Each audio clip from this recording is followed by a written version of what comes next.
প্ৰকৃতিৰ বিচিত্ৰতাৰ মাজত অলেখ ৰহস্য এতিয়ালৈকে উন্মোচিত কৰা সম্ভৱ হোৱা নাই। এনে অদ্ভুত ৰহস্যই আৱৰা এটা দ্বীপ হ'ল বাল্ট্ৰা। বাল্ট্ৰা মূলতঃ মানৱবসতিশূন্য এটি দ্বীপ।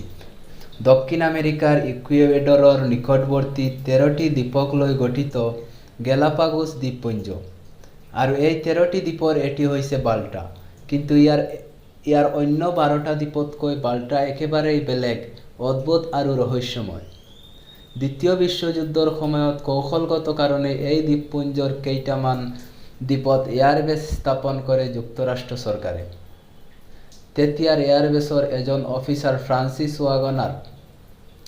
ইয়াৰ মাধ্যমেই বিশ্ববাসীয়ে প্ৰথম জানিব পাৰে বাল্ট্ৰা দ্বীপৰ অদ্ভুত চৰিত্ৰৰ কথা। ইয়াৰ পিছত অনেকেই এই দ্বীপৰ ৰহস্যময় আচৰণৰ কথা স্বীকাৰ কৰে। ই গ্ৰীষ্মমণ্ডলীয় দ্বীপপুঞ্জ হোৱাৰ বাবে ইয়াত প্ৰচুৰ বৃষ্টিপাত হয়। কিন্তু অদ্ভুত বৈপৰীত্য হ'ল বৰষুণৰ এটোপাল পানী নপৰে এই বাল্ট্ৰাত। কি এক ৰহস্যজনক কাৰণে বাল্ট্ৰাৰ বহু ওপৰেদি উৰি গৈ অন্য প্ৰান্তত পৰে বৰষুণৰ পানী। বাল্ট্ৰা অৰ্ধেক পাৰ হোৱাৰ পিছত অদ্ভুতভাৱে আৰু 1 ইঞ্চিও আগ নাবাঢ়ে বৰষুণৰ টোপাল। বৃষ্টিপাত যিমানেই প্ৰবল নহওক কিয়, ই যেন সেই ঠাইৰ এক আমোঘ নিয়ম। বাল্ট্ৰাত আহিলেই অস্বাভাৱিক আচৰণ কৰে নাবিক বা অভিযাত্ৰীৰ কম্পাছে। সকলো সময়ত উত্তৰ দিশ নিৰ্দেশকাৰী কম্পাছ ইয়াত কেতিয়াবা স্থিৰ হৈ ৰৈ থাকে। আকৌ দিশ নিৰ্দেশক কাঁটাডাল ইচ্ছামতে ঘূৰি থাকে অথবা ওলট পালট দিশ নিৰ্দেশ কৰে। সকলোতকৈ ৰহস্যজনক কথাটো হ'ল বাল্ট্ৰা দ্বীপৰ ওপৰত প্লেন থকাকালীন সময়ও এনে অদ্ভুত আচৰণ কৰে কম্পাছে। আকৌ দ্বীপ পাৰ হ'লেই সকলো স্বাভাৱিক অৱস্থাত ঘূৰি আহে। বাল্ট্ৰাৰ আন এটি অদ্ভুত দিশ হ'ল ইয়াৰ মানসিক দিশ। অন্য 12টা দ্বীপৰ তুলনাত মৃত দ্বীপ বাল্ট্ৰাত ভৰি দিয়াৰ লগে লগেই যে কাৰোবাৰ মন বহু উৎফুল্লিত হৈ যায়।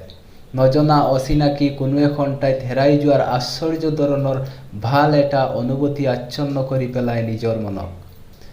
বেছি সময় এই দ্বীপত থাকিলে দ্বীপৰ পৰা উভতি অহাৰ পিছত কিছুদিন সেই আশ্চৰ্য অনুভূতি থাকি যায়। পিছত অৱশ্যে লাহে লাহে স্বাভাৱিক অৱস্থালৈ ঘূৰি আহে। অদ্ভুত দ্বীপ বাল্ট্ৰাত কোনো বৃক্ষ নাই, নাই কোনো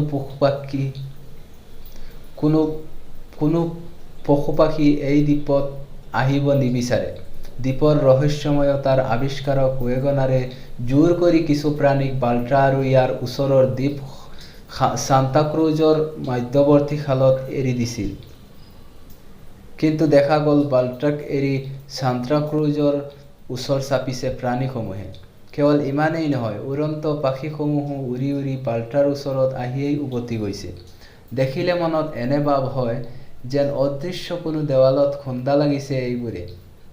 বাল্ট্ৰা দ্বীপৰ এনেধৰণৰ অদ্ভুত আচৰণৰ কোনো গ্ৰহণযোগ্য কাৰণ এতিয়ালৈকে কোনেও বিচাৰি পোৱা নাই। অৱশ্যে বিজ্ঞানীসকলে আজিও এই ৰহস্যৰ কোনো কুল কিনাৰ কৰিব পৰা নাই।